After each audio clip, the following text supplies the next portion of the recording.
வேதங்கள் என்னும் வேதங்கள் சாயவே தமிழா ஒன்றுபடு, ஆதி மகளிரின் தமிழை அரசியாய் ஆக்கி வாழவிடு, ஆதி மகளிரின் தமிழை அரசியாய் ஆக்கி வாழவிடு. கந்தன் பறையன் கையவனை கண்ணீர் வரவழைப்பாய், கந்தன் பறையன் என்று உழைக்கும் கையவனை கண்ணீர் வரவழைப்பாய், இந்துவும் இஸ்லாமியும் மோதினால் இருவரையும் உழைப்பாய். ஊருக்கூர் சண்டை தெரு சண்டை உருப்படுவாங்கடா தமிழா, தாருக்குள்ளே அடிமை தமிழர் நமக்குள்ளே 10 பிரிவுகளா, தாருக்குள்ளே அடிமை தமிழர் நமக்குள்ளே 10 பிரிவோடா. தேசம் பலவினும் வாழும் காக்கை குளம் சிறைந்து பிரிவதில்லை, தேசம் பலவினும் வாழும் காக்கை குளம் சிறைந்து பிரிவதில்லை. பேசும் மொழியால் அவை ஒன்று கூடும் பெருமை நமக்கில்லை, பேசும் மொழியால் அவை ஒன்று கூடும் பெருமை நமக்கில்லை. ஒன்று படலா தமிழா உறுதுயிரோட படை நடந்து, ஒன்று படலா தமிழா உறுதுயிரோட படை நடந்து, வென்று கொண்டு வாடா விடுதலை வேண்டும் தமிழுக்கு எனும் உணர்ச்சி பூர்வமான இந்த கவிதையை நினைவுபடுத்தி என் உரையினை துவக்குகின்றேன். கோவை மாநகர் மாவட்ட திராவிட முன்னேற்ற கழகத்தினுடைய இளைஞரணியின் சார்பிலே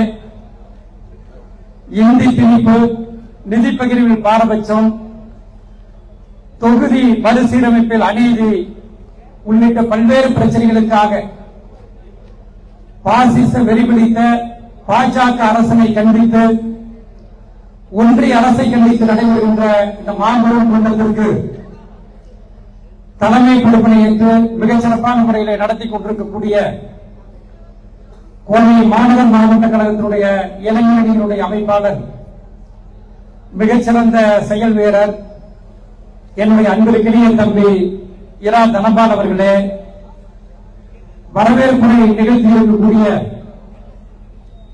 திராவிட முன்னேற்ற கழகத்தினுடைய மாநகர் மாவட்ட கழகத்தினுடைய இளைஞரணியின் துணை அமைப்பாளர், என்னுடைய அன்பிற்கினிய தம்பி க மணிகண்டன் அவர்களே, மாநகர் மாவட்ட இளைஞரணியினுடைய துணை அமைப்பாளர்கள், அன்பிற்கினிய தம்பி கே பி திருமணிராஜா அவர்களே, தம்பி லாரா பிரேம்தேவ் அவர்களே, தம்பி துரை பிரவீன்குமார் அவர்களே, தம்பி கோவை அருண் அவர்களே, நிறைவாக கண்டன உரை ஆற்றுவதற்காக வருகிறது அமர்ந்திருக்கக்கூடிய திராவிட முன்னேற்ற கழகத்தினுடைய மாணவரணியினுடைய செயலாளர், தலை சிறந்த சொற்பொழிவாளர், வழக்கறிஞர், அன்பிற்குரிய சகோதரர் ராஜீவ்காந்தி அவர்களே, எனக்கு முன்னர் மிக சிறப்பான முறையிலே உரையாற்றி விடைபெற்று அமர்ந்திருக்கக்கூடிய அன்பிற்குரிய இளம் பேச்சாளர் தங்கை தக்ஷிதா அவர்களே, இந்த கூட்டத்திலே எனக்கு முன்னர் மிகச் சிறப்பான உரையாற்றி விடைபெற்று அமர்ந்திருக்கக்கூடிய பேரவீடு பகுதி 3 செயலாளரும் கழகத்துடைய மிகச்சிறந்த சொற்பொழிவாளருமான என்னுடைய அன்பிற்கினிய தம்பி ஈரா சேரநாதன் அவர்களே, 51வது வட்டக்கழகத்தினுடைய செயலாளர் அன்பிற்கினிய தம்பி க மணிகண்டன் அவர்களே, இந்த கண்டன கூட்டத்திலே கலந்து கொண்டு கண்டன உரையாற்றி அமர்ந்திருக்கக்கூடிய மாநகர் மாவட்ட கழகத்துடைய துணை செயலாளர் தம்பி கோட்டை அப்பாஸ் அவர்களே, மாநகர் மாவட்ட கழக துணை செயலாளர் தம்பி தளபதி இளங்கோ அவர்களே, மாநகர் மாவட்ட கழகத்தினுடைய துணை செயலாளர் சகோதரி கல்பனா செந்தில் அவர்களே, தலைமை செயற்குழு உறுப்பினர் வே பாலசுப்ரமணியன் அவர்களே, இந்த நிகழ்ச்சியிலே கலந்து கொண்டு சிறப்பித்துக் கொண்டிருக்கக்கூடிய கழகத்துடைய இதயமாக திகழ்கின்ற பொதுக்குழுவுடைய உறுப்பினர்கள், அன்பிற்கினிய தம்பி ஈரா மணிகண்டன் அவர்களே, வே சசிகுமார் அவர்களே, தம்பி நோயல் செல்வம் அவர்களே, அன்பிற்குரிய அண்ணன் வேணா உதயகுமார் அவர்களே, அன்பிற்கினிய தம்பி சா கார்த்தியேயன் அவர்களே, மற்றும் இந்த நிகழ்ச்சியிலே கலந்து கொண்டு சிறப்பித்துக் கொண்டிருக்கக்கூடிய மாணவரணியினுடைய துணை செயலாளர் தம்பி வி ஜி கோகுல் அவர்களே, LPF தமிழ்ச்செல்வன் அவர்களே, பகுதி கழகத்தினுடைய செயலாளர்கள், அண்ணன் எஸ்.எம். சாமி அவர்களே, தம்பி செந்தமிழ் செல்வன் அவர்களே, மா நாகராஜ் அவர்களே, அண்ணன் சேதுராமன் அவர்களே, சகோதரர் பசுபதி அவர்களே, அண்ணன் அஞ்சுகம் பழனியப்பன் அவர்களே, தம்பி கே. பாக்யராஜ் அவர்களே, மாவட்ட அறங்காவலர் குழு உறுப்பினர் சகோதரர் தனபால் அவர்களே, பல்வேறு அணியினுடைய அமைப்பாளர்கள் தம்பி சிவபிரகாஷ், தம்பி சிவராஜ், சகோதரர் ராஜ்குமார், டி. கண்ணன், நா. பாபு, சகோதரி கனிமொழி, ஸ்ரீ சத்யா உள்ளிட்ட சகோதரிகளே, இந்த வட்டத்தினுடைய மாமன்ற உறுப்பினர் சகோதரி அம்சவேணி மணிகண்டன் அவர்களே, சகோதரி கீதா அவர்களே, ஜெயபிரதா தேவி அவர்களே, முனியம்மா அவர்களே, சகோதரி அம்பிகா தனபால் அவர்களே, இந்த பகுதி கழகத்திற்கு உட்பட்ட வட்டக்கழகத்தினுடைய செயலாளர்கள் தம்பி சிவகுமரன் அவர்களே, மற்றும் நிறைவாக நன்றி உரையாற்றவிருக்கக்கூடிய CMS மசூத் அவர்களே, 51வது வட்டக்கழகத்தினுடைய நிர்வாகிகள் சகோதரர் மரிய ஜோசப் அவர்களே, சகோதரர் இன்னாசி, வை. சுரேஷ், ஆரோக்கிய ரோஸ்மேரி, நாகராஜ், பிரதிநிதிகள் பாலகிருஷ்ணன், மோகன்ராஜ், ரங்கநாதன், அலெக்ஸ், சம்பத் உள்ளிட்ட சகோதரர்களே, மற்றும் பெரும் திரளாக இந்த கூட்டத்திலே பங்கெடுத்து சிறப்பித்துக் கொண்டிருக்கக்கூடிய, பெயர் சொல்லாவிட்டாலும் கூட ஆயிரக்கணக்கிலே இந்த கூட்டத்திலே பங்கெடுத்து சிறப்பித்துக் கொண்டிருக்கக்கூடிய அனைத்து கழகத்தினுடைய நிர்வாகிகளே, கழகத்தினுடைய செயல் வீரர்களே, என்னுடைய அன்பிற்கினிய தங்கை மணிமேகலை அவர்களே, மற்றும் வருகின்றிருக்கக்கூடிய தாய்மார்களே, பெரியோர்களே, உங்கள் அனைவருக்கும் என்னுடைய பணிவன்பான வணக்கத்தை முதலிலே தெரியப்படுத்திக் கொள்ள விரும்புகின்றேன். கோவை மாநகர் மாவட்ட கழகத்தின் சார்பிலே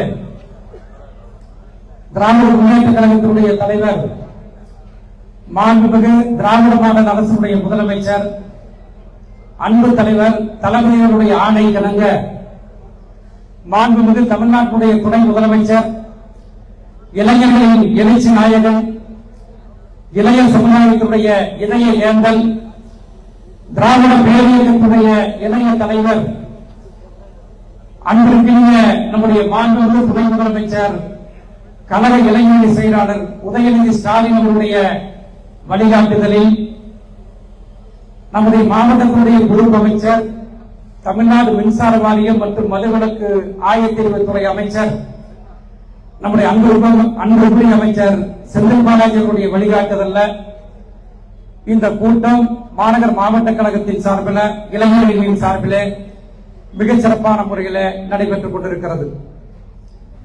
இந்த கூட்டத்திற்கு தலைமை பொறுப்பினை ஏற்று நடத்தி கொண்டிருக்கக்கூடிய அன்பிற்கினிய தம்பி தனபால் அவர்களும், அவரோடு இணைந்து பணியாற்றுகின்ற கழகத்தினுடைய மாவட்ட இளைஞர்களுடைய துணை அமைப்பாளர்களும், இந்த பகுதி கழகத்தினுடைய செயலாளர், அதே போலவே வட்டக்கழகத்தினுடைய செயலாளர் மணிகண்டன் உள்ளிட்ட அனைவரும் மிகச் சிறப்பான முறையில் ஏற்பாடு செய்து இந்த கூட்டம் மிகச் சிறப்பான முறையில் நடைபெற்றுக் கொண்டிருக்கிறது.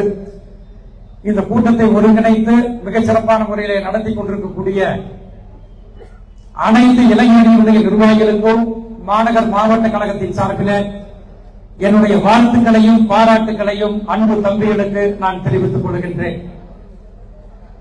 இந்த சபரிமலையத்தில் நான் உரையாற்றுகிற பொழுது பல்வேறு பசுமையான நினைவுகள் என்னிடத்திலே வந்து செல்கின்றன. கழகத்திற்காக தன் உயிரை நீத்த இந்த திடலுக்கு பேரே பல்வேறு மாநாடுகளிலே தலைவர் கலைஞர்களால், திராவிட முன்னேற்ற கழகத்தினுடைய முன்னணி தலைவர்களால் திறந்து வைக்கப்பட்ட ஒரு படம் என்று சொன்னால், கழகத்திற்காக இதே மண்ணிலே நமக்கு அருகில் இருக்கக்கூடிய தென்னவர் மன்றத்தில் வெட்டி சாய்க்கப்பட்ட கழகத்தினுடைய செயல் வீரன், கழகத்தினுடைய செயல் மரவன், ஆரோக்கியசாமி வாழ்ந்தவன், திராவிட இயக்கத்தை வளர்த்தவன் இந்த மண் என்பதை இந்த நேரத்தில் நினைவு கூறுகின்றேன். இதே இந்த தேர் வீதியிலே தான், தென்னவர் மன்றத்திலே தான் ஆரோக்கியசாமி அவர்கள் வெட்டி சாய்க்கப்பட்டார்கள் சுமார் 50 ஆண்டு காலத்திற்கு முன்பு. அதை போலவே அந்த மாபெரும் அந்த கழகத்தினுடைய செயல் வீரரை, தியாக சீலரை நான் வழங்க கடமைப்பட்டிருக்கின்றேன். அதே போலவே இந்த பகுதியிலே திராவிட முன்னேற்ற கழகத்தை சுமார் 50 ஆண்டு காலத்திற்கு மேலாக பல தலைவர்கள் பல செயலாளர்கள் வளர்த்திருக்கின்றார்கள். அதில் மிக முக்கியமானவர்கள் என்று எடுத்துக்கொண்டால் மறைந்துவிட்ட அண்ணன் சு. ராமகிருஷ்ணன் அவர்கள் நெருக்கடி நிலை காலத்தில் இதே நம்முடைய சபரி வலயத்தில் கூட்டுறவு நாணய சின்ன சபரி வலயம் கூட்டுறவு நாணய சங்கத்தில் தலைவர் கலைஞர் அவர்களை விசா காலத்தில் அழைத்து வந்து திருமணம் செய்து இந்த ஊரிலே கழகத்தை வளர்த்தவர் அண்ணன் சே. அரங்கராசன் அவர்கள். அவரை நான் போற்றி வணங்குகின்றேன். அதே மாதிரி பாத்தீங்கன்னா கழகத்திற்காக ஒவ்வொரு மேடைகளிலும் புணங்கக்கூடியவர். திராவிட முன்னேற்ற கழகத்தினுடைய போராட்டங்கள் ஆர்ப்பாட்டங்கள் எதுவாக இருந்தாலும் அந்த போராட்ட களத்திலே முதல் சிப்பாயாக இருந்து போராடியவர் மறைந்துவிட்ட நம்முடைய வட்டக்கழக செயலாளர் அண்ணன் கு. வேலுத்தம்பி அவர்கள். அவரை நான் போற்றி வணங்குகின்றேன். அதை போலவே நீண்ட நெடுங்காலமாக என்னோடு திராவிட முன்னேற்ற கழகத்திலே இளைஞரணியில் இருந்து வட்டக்கழக செயலாளர் பொறுப்பு வரை என்னோடு மிகச்சிறந்த முறையில் என்னோடு பணியாற்றி இந்த பகுதியிலே கழகத்தை வளர்த்தவர்களில் மிக முக்கியமானவர். அது மட்டுமல்ல, தென்னவர் மன்றம் என்ற இந்த மன்றத்தை புதுப்பித்து ஒரு புதிய கட்டடமாக கழகத்திற்கு வார்த்தெழுத்து கொடுத்துவிட்டு சென்ற அன்பிற்கினிய தம்பி பொருளாளர் ராஜேந்திரனை இந்த நேரத்திலே நான் போற்றி வணங்க கடமைப்பட்டிருக்கின்றேன். இப்படி எண்ணற்ற திராவிட முன்னேற்ற கழகத்துடைய வீரர்கள் வாழ்ந்த பகுதி இந்த சபரிமலையம் என்று சொன்னால் அதை யாராலும் மறுக்க முடியாது. அப்படிப்பட்ட ஒரு மிகச்சிறந்த திராவிட பேரியக்கத்தினுடைய களமாக இருக்கக்கூடிய பகுதிதான் இந்த சபரிமலையம் என்பதை இந்த நேரத்தில் நான் நினைவு கூற கடமைப்பட்டிருக்கின்றேன். இந்த பகுதியில் தம்பி சேரநாதன் அவர்கள் இப்பொழுது பகுதி கழகத்தினுடைய செயலாளராக இருக்கிறார். ஒருங்கிணைந்த பகுதி கழகமாக இருந்த நேரத்தில் சுமார் 15 ஆண்டு காலம் இன்றைக்கு 1, 2, 3 பேலமேடு பகுதி 1, 2, 3 என்று 3 பகுதி கழகங்கள் இருக்கிறது.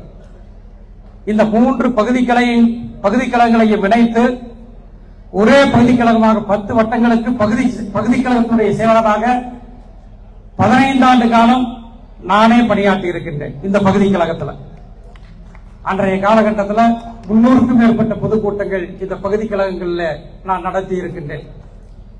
இப்படிப்பட்ட பசுமையான நினைவுகளை எல்லாம் நினைவு கூற கடமைப்பட்டிருக்கின்றேன். இன்னும் சொல்ல போனால் 1994ஆம் ஆண்டு பிப்ரவரி 25ஆம் தேதி இதே சபரிமலையத்திலே தான் நம்முடைய நெஞ்சத்திலே வாழ்ந்து கொண்டிருக்கக்கூடிய முத்தமிழறிஞர் செம்மொழி காவலர் தலைவர் கலைஞருடைய தலைமையில் என்னுடைய திருமணம் இதே ஊர்ல சபரிமலையம் ஆரோக்கியசாமி ஜூப்படி திருமண மண்டபத்தில் 1994ஆம் ஆண்டு சுமார் 31 ஆண்டுகளுக்கு முன்பு இதே ஊர்ல என்னுடைய திருமணம் நடைபெற்றது. தலைவர் கலைஞர் அவர்கள் இதே ஊருக்கு வருகை தந்து என்னுடைய திருமணத்தை நடத்தி வைத்தார் என்ற அந்த நினைவையும் நான் இந்த நேரத்தில் நினைவுபடுத்த கடமைப்பட்டிருக்கின்றேன். இப்படி நீண்ட நெடுங்காலமாக இந்த ஊரோடு பின்னி பிணைந்து செயலாற்றியதில் எனக்கும் பங்குண்டு என்ற அடிப்படையில் இந்த பகுதியில் இன்றைக்கு ஒன்றிய பாஜக அரசு மக்களவை தொகுதி மறுசீரமைப்பு என்ற அடிப்படையில் தமிழகத்திற்கு ஒரு அநீதி வழங்கக்கூடிய அடிப்படையில் தொகுதியை குறைப்பதற்காக இன்றைக்கு பல்வேறு மறைமுக பணிகளிலே ஈடுபட்டு வந்து கொண்டிருக்கிறது. அதை போலவே ஆதிக்க இந்தியை திணிக்கின்ற வழியிலும் இன்றைக்கு பாஜக அரசு செயல்பட்டுக் கொண்டிருக்கிறது. ஆகவே இவைகளை எல்லாம் உடனடியாக தடுத்து நிறுத்த வேண்டும் என்ற அடிப்படையில் நம்முடைய மாண்புமிகு தமிழ்நாட்டுடைய முதலமைச்சர் அன்பு தலைவர் தளபதி அவர்கள் உடனடியாக இந்திய திருநாட்டில் இருக்கக்கூடிய அனைத்து மக்களுடைய கவனத்தை ஈர்ப்பதற்காகவும் தமிழ்நாட்டு மக்களுடைய கவனத்தை ஈர்ப்பதற்காகவும் மறுசீரமைப்பை உடனடியாக நியாயமாக நடத்திட வேண்டும். தமிழ்நாட்டினுடைய பிரதிநிதித்துவம் எந்த வகையிலும் குறையக்கூடாது என்ற அடிப்படையில் நம்முடைய தலைவர் அவர்கள் இன்றைக்கு பல்வேறு திட்டங்களை வகுத்து அதற்கு முன்னெடுத்து களத்திலே முதல் சிப்பாயாக நம்முடைய தலைவர் அவர்கள் இன்றைக்கு போராடி கொண்டிருக்கின்றார்கள். இப்படிப்பட்ட வேலையில தான் இன்றைக்கு தமிழ்நாட்டில் பாத்தீங்கன்னா பல்வேறு அரசியல்கள் பல்வேறு தகுதி திட்டங்கள் எல்லாம் இன்றைக்கு நடந்து கொண்டிருக்கிறது. பாசிச வெறி பிடித்த பாஜகவினுடைய தமிழ்நாட்டுடைய தலைவராக இருக்கக்கூடிய அண்ணாமலை அவர்கள் நேற்றைக்கு ஒரு போராட்டம் நடத்தினார். ஒரு போராட்டம் நடத்திட்டு தமிழ்நாட்டுடைய தலைமையகம் டாஸ்மாக் தலைமையகத்துக்கு முன்னாடி நாங்க போராட்டம் நடத்துறோம் அப்படின்னு வந்தாங்க. யாரு போராட்டம் நடத்தினாலும் அந்த போராட்டத்தினுடைய வீரியத்தை குறைப்பதற்கு தமிழ்நாட்டில் இருக்கக்கூடிய காவல்துறை, அது அதிமுக ஆட்சியா இருந்தாலும் சரி, திராவிட முன்னேற்ற கழகத்தினுடைய ஆட்சியா இருந்தாலும் சரி, பாஜக மாநிலங்களிலே நடைபெறுகின்ற ஆட்சியாக இருந்தாலும் எங்கேயா இருந்தாலும் அந்த போராட்டத்தினுடைய வீரியத்தை குறைப்பதற்கு நிச்சயமா தடுத்து நிறுத்துவாங்க. பல வழிகளில் கைது செய்வாங்க, அறவழிகளிலே கைது செய்வார்கள். கைது செய்து வண்டியில் ஏதோ இதெல்லாம் சகஜம். 2016ஆம் ஆண்டிலிருந்து 2021ஆம் ஆண்டு வரை, இன்னும் சொல்ல போனா 2011ஆம் ஆண்டிலிருந்து 2021ஆம் ஆண்டு வரை 10 வருஷம் அதிமுக ஆட்சியில் பாத்தீங்கன்னா பல போராட்டங்களை நாங்கள் நடத்தி இருக்கின்றோம். பல்வேறு போராட்டங்களிலே கைது செய்யப்பட்டிருக்கின்றோம். இன்னும் சொல்ல போனா என் மீது மட்டுமே கடந்த ஆட்சி காலத்தில் 39 வழக்குகள் என் மீது மட்டுமே பதியப்பட்டன என்பதை இந்த நேரத்தில் தெரிவித்துக் கொள்கின்றேன். 2021ஆம் ஆண்டு தேர்தல் ஆணையத்தில் நான் தேர்தல் வேட்பாளராக போட்டியிடக்கூடிய நான் கொடுத்திருக்கக்கூடிய அந்த தகவல்களை தமிழ்நாடு தேர்தல் ஆணையத்தில் 2021ஆம் ஆண்டு சிங்காநல்லூர் தொகுதியில் நான் போட்டியிட்ட என்னுடைய வேட்பாளர் பட்டியலுடைய அந்த குற்ற பின்னணியில இன்னைக்கு கூட நீங்க தமிழ்நாடு தேர்தல் ஆணையத்துக்குள்ள போய் வெப்சைட்ல போய் என்னுடைய குற்ற பின்னணி என்று எடுத்துக்கொண்டால் 39 வழக்கு மேல போட்டிருப்பாங்க. அந்த 39 வழக்குக்கு நாங்க அஞ்சல.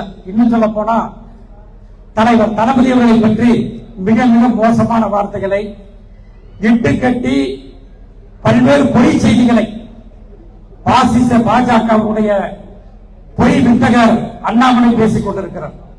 எங்க தலைவரை பத்தி அண்ணாமலை அவர்களே உங்களுக்கு தெரியாது. நீங்க இப்பதான் பள்ளிக்கூடத்துக்கு வந்திருக்கிறீங்க, அரசியல் என்ற பள்ளிக்கூடத்திற்கு வந்திருக்கின்றீர்கள். எங்கள் தலைவர் சாதாரணமான வரல. எங்க தலைவருக்கு 72 வயசு ஆச்சு. 10 வயது 11 வயதிலேயே திராவிட முன்னேற்ற கழகத்தினுடைய மாணவர் அணியிலே, இளைஞர் அணியிலே, குழந்தை பருவத்திலேயே இந்த இயக்கத்தில் தன்னை அர்ப்பணித்துக் கொண்டு பணியாற்றிய மகத்தான தலைவர் எங்களுடைய தலைவர். 1975ஆம் ஆண்டு இந்திய திருநாட்டில் விசா என்கின்ற கொடிய சட்டம், அவசரகால சட்டம் பிரகடனப்படுத்தப்பட்ட நேரத்தில், அன்றைக்கு இருந்த ஒன்றிய அரசு அன்றைக்கு அறிவித்த நேரத்தில் தமிழ்நாட்டிலிருந்து இமயம் முதல் குமரி வரை அந்த அவசரகால சட்டத்தை எதிர்ப்பதற்கு எந்த ஒரு அரசியல் கட்சி தலைவரும் துணைவற்று கிடந்த நேரத்தில் திராவிட முன்னேற்ற கழகத்தினுடைய இதயமாக திகழ்கின்ற பொதுக்குழுவை கூட்டி, அந்த பொதுக்குழுவில் மதிப்பிற்குரிய இந்திரா காந்தி அம்மையார் அவர்களே, நீங்கள் அறிவித்திருக்கக்கூடிய அவசரகால சட்டத்தை நாங்கள் வன்மையாக கண்டிக்கிறோம் என்று சொல்லி இந்திய அரசியல் தலைவர்கள் திராவிட முன்னேற்ற கழகத்துடைய பொதுக்குழுவை கூட்டி அந்த பொதுக்குழுவில் கண்டனத்தை தெரிவித்த மகத்தான ஆண்மை மிக்க தலைவன், ஆற்றல் மிக்க தலைவன் தலைவர் தலையிறப்பதை இந்த நேரத்தில் நான் பதிவு செய்ய விரும்புகின்றேன். அப்படிப்பட்ட நேரத்தில் தான் தலைவர் கலைஞர் ஆட்சி கிடைப்பதற்கு முன்பாக கோபாலபுரத்தில் இன்றைக்கு தமிழ்நாட்டுடைய முதலமைச்சராக இருக்கக்கூடிய அன்பு தலைவர், திராவிட மாடல் அரசுடைய முதலமைச்சர், தமிழ்நாட்டு மக்களுக்காகவே தன்னுடைய வாழ்நாளை அர்ப்பணித்துக் கொண்டு பணியாற்றிக் கொண்டிருக்கக்கூடிய மகத்தான மாபெரும் தலைவர் அன்பு தலைவர் தளபதி அவர்கள் திருமணமாய் 1 வருஷம் ஆச்சப்போ அந்த ஓராண்டு காலத்துல விசா கைதியாக அவர் காவல்துறை ஒரு முதலமைச்சருடைய மகனை கைது செய்து அவசரகால சட்டத்தில் நெருக்கடி நிலை காலகட்டத்தில் கைது செய்யப்பட்டு சிறைச்சாலையில் அன்றைக்கு அடைக்கப்பட்டார். சென்னை சிறைச்சாலையில் அடைக்கப்பட்ட எங்களது தலைவரை பல்வேறு சித்திரவதைகள், பல்வேறு துன்பங்களை அணிவித்தார். அன்றைக்கு இருந்த காவல்துறையை சேர்ந்தவர்கள் பூட்ஸ் காலால் எட்டி உதைத்து எங்களது தலைவரை அன்றைக்கு துன்புறுத்தினார்கள். அன்றைய காலகட்டத்தில் ஓராண்டு காலம் தமிழ்நாட்டுடைய சிறையிலே இந்த நாட்டு மக்களுக்காக இந்திய திருநாட்டிலே ஜனநாயகம் தலைக்கப்பட வேண்டும், ஜனநாயக காற்று வீச வேண்டும் என்பதற்காக 1975ஆம் ஆண்டு விசா கைதியாக ஓராண்டு காலம் சிறைச்சாலையில் இருந்தவர் எங்களது தலைவர் தளபதி அவர்கள். அண்ணாமலை அவர்களை இந்த பூச்சாண்டியில இங்க வச்சுக்காதீங்க. உங்களை மாதிரி பல பேரை திராவிட முன்னேற்ற கழகத்துடைய தொண்டர்கள் பார்த்திருக்கிறார்கள் என்பதை இந்த நேரத்தில் தெரிவித்துக் கொள்கின்றேன். ஒன்றிய பாஜக அரசு எப்படிப்பட்ட வழக்குகளை போட்டாலும் சரி, நீங்க என்ன வேணா பண்ணிக்கலாம், திராவிட முன்னேற்ற கழகத்தை ஆட்டவும் முடியாது, அசைக்கவும் முடியாது என்பதை இந்த நேரத்தில் நான் தெரிவித்துக் கொள்கின்றேன். திராவிட முன்னேற்ற கழகம் என்பது சாதாரணமான இயக்கம் அல்ல. 1916ஆம் ஆண்டு சவுத் இந்தியன் லிபரல் பெடரேஷன் என்ற ஒரு இயக்கத்தை, தென்னிந்திய நல உரிமை சங்கம் என்ற ஒரு இயக்கத்தை வெள்ளுடை வேந்தன் சர்பிட்டி தியாகராயன் அவர்கள் தோற்றுவித்தார்கள். அந்த இயக்கத்தினுடைய நாளிதழாக பத்திரிகையாக இருந்ததுதான் நீதி, ஜஸ்டிஸ் என்ற அந்த பத்திரிகை. அது நாளடைவில் பார்த்தீங்கன்னா நீதி கட்சியாக மாறியது. அந்த நீதி கட்சி தான் திராவிடர் கழகமாக உருப்பெற்றது. அதிலிருந்து வெளிவந்த திராவிடர் கழகத்தை தந்தை பெரியார் அவர்கள் உருவாக்கினார்கள். அந்த திராவிடர் கழகத்திலிருந்து பரிணாம வளர்ச்சி அடைந்த ஒரு அரசியல் இயக்கமாக வேண்டும். அப்பொழுதுதான் பல்வேறு திட்டங்களை, பல்வேறு மறுமலர்ச்சியான திட்டங்களை எல்லாம் செயல்படுத்த முடியும் என்பதற்காகத்தான் திராவிட முன்னேற்ற கழகம் என்ற ஒரு மகத்தான இயக்கம், மாபெரும் இயக்கத்தை 1949ஆம் ஆண்டு கொட்டுகின்ற மலையில, சென்னை சிங்கார சென்னையில பெத்தாம்பாளையம் பழனிசாமி தலைமையில ஊமைகளை பேச வைத்த உணர்ச்சி காவியம் பேரறிஞர் பெருந்தகை அண்ணா அவர்கள் தொடங்கி வைத்தார்கள். அப்படிப்பட்ட மாபெரும் இயக்கம் திராவிட முன்னேற்ற கழகம். இப்படிப்பட்ட இயக்கத்தை உங்களை போன்றவர்கள், இங்க இருக்கக்கூடிய அண்ணாமலை மட்டுமல்ல, மோடியாக இருந்தாலும் சரி, யாராக இருந்தாலும் சரி, திராவிட முன்னேற்ற கழகத்தை ஜனநாயகத்தில் தேர்தல் களமாக இருந்தாலும் சரி, போராட்ட களமாக இருந்தாலும் யாரும் திராவிட முன்னேற்ற கழகத்தை நெருங்க முடியாது என்பதை இந்த நேரத்தில் நான் ஆணித்தரமாக சுட்டிக்காட்ட கடமைப்பட்டிருக்கின்றேன். அப்படிப்பட்ட ஒரு மகத்தான இயக்கம் திராவிட முன்னேற்ற கழகம். அப்படிப்பட்ட இயக்கத்தில் இன்றைக்கு வாழையடி வாழையாக திராவிட பேர் இயக்கத்தினுடைய பல்வேறு தலைவர்கள், இவைகளை பற்றி எல்லாம் நானே பேசணும்னா இன்னும் 1 மணி நேரம் 2 மணி நேரம் என்னால் பேச முடியும். அந்த அளவுக்கு திராவிட முன்னேற்ற கழகம் என்பது ஒரு மகத்தான இயக்கம் என்பதை இந்த நேரத்தில் அன்போடு தெரிவித்துக் கொண்டு, இன்றைக்கு மறுசீரமைப்பு என்பதை உடனடியாக ஒன்றிய பாஜக அரசு நிறுத்திக் கொள்ள வேண்டும். தமிழ்நாட்டு மக்கள் பாதிக்கின்ற வகையில் இந்த மறுசீரமைப்பை நீங்கள் செய்யக்கூடாது என்ற வேண்டுகோளையும் வைத்து, ஆதிக்க இந்திக்கு எதிராக என்றைக்கும் திராவிட முன்னேற்ற கழகம் தொடர்ந்து குரல் கொடுக்கும் என்பதை மட்டும் இந்த நேரத்தில் அன்போடு தெரிவித்துக் கொண்டு, தமிழ்நாட்டில் பாசிச பாஜக அரசுக்கு எதிராக கருத்தியல் புரட்சி வெடிக்க வேண்டும். கருத்தியல் புரட்சி வெடிக்கட்டும், கருத்தியல் பூகம்பு வெடிக்கட்டும். எழுச்சிமிக்க தமிழ் சமுதாயம் ஏற்றம் பெற வளரட்டும். மங்கிவிட்ட தமிழ் உணர்வு பொங்கி வெளியிட்டும். புறையோடி போய்விட்ட இன உணர்வும் மொழி உணர்வும் புகழனவை கிளம்பட்டும். பொய் புரட்சி முறையிட்டும். உத்தமனாய் நேரமிட்டோர் உண்மை நிலை புரியட்டும். தீக்கிளம்பே நீ கிளம்பு, உண்மைக்கு உயிர் கொடுக்க, உளுத்தர்களை சுட்டரிக்க தன்மான தமிழினமே தலைவர் தளபதி முன்னால் கருணையக்கம் கிளம்பட்டும். தமிழர் புகழ் திசையிலிட்டும் முரசொலிக்கட்டும். இதற்கு கட்சி பேதமின்றி அனைத்து தரப்பு மக்களும் ஆதிக்க இந்திக்கு எதிராகவும் மறுசீரமைப்புக்கு எதிராகவும் அணிதிரண்டு வாருங்கள் என்று கேட்டு நிறைவு செய்கின்றேன். நன்றி, வணக்கம். தந்தை பெரியாரின் புகழ், தந்தை பெரியாரின் புகழ், தந்தை பெரியாரின் புகழ், பேரறிஞர் அண்ணாவின் புகழ், பேரறிஞர் அண்ணாவின் புகழ், தலைவர் தளபதி, திராவிட இயக்க இளம் தலைவர் உதயநிதி ஸ்டாலின், திராவிட இயக்கத்துடைய இளைய தலைவர் உதயநிதி ஸ்டாலின், செம்மொழி, அன்னை தமிழ், அன்னை தமிழ், அன்னை தமிழ், திராவிட முன்னேற்ற கழகம், திராவிட முன்னேற்ற கழகம், திராவிட முன்னேற்ற கழகம்.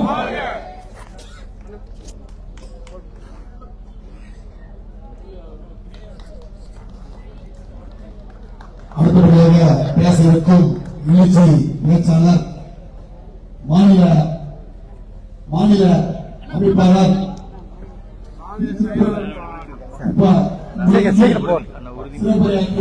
படிக்கணும். இவர் பேசுறது